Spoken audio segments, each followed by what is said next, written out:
ওই গাড়ি কার? গাড়ি মহাজনের, মালিকের গাড়ি। মাঝখানে রেজিস্টার তো রেজিস্টার তো আমার মহাজনের গাড়ি, আমি কিভাবে রেজিস্টার দেবো? চাবি হচ্ছে মহাজনের কাছে। ভাড়া দিমু তোমার রেজিস্টার দোষ গাড়ি।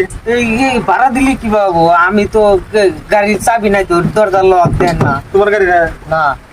তাহলে আমি একটা বিপদে পড়ছি, তুমি আমার বিপদ থেকে মুক্তি করো, ঠিক আছে? শোনো শোনো, এই যে আমি একজনকে গুলি করে মারিতে এই দাও দাও, এই ধরো টেহা দাও, যে টেহা আছে এই যে টেহা, সব লাগলে তোমার কাটা দেবো, ঠিক আছে? আমি পিস্তলটা রাখো, তুমি রাখো। আমি টাকা পয়সা দিয়ে কি করবো? আমার তো এর দরকার নাই। তুমি রাখো, আদা তোমাকে দিয়ে দিলাম, ধরো পিস্তলটা রাখো। আমার পুলিশ ই করহাম না, আমি ডরাই। আমি এত টাকা পয়সা, আমি গরিব মানুষ, আমি এত টাকা পয়সা। আরে রাখো সে ভাই, তুমি পিস্তলটা রাখো, তোমার বাড়িতে একটু আমি পড়াইছে নিয়ে যাবো, টাকা তোমাকে লাগলে আদা দেবো, ধরো। পুলিশে ধরবো, আমি তো লাফড়াই করে যাবো, আমি গরিব মানুষ। পড়বা না ধরো। না।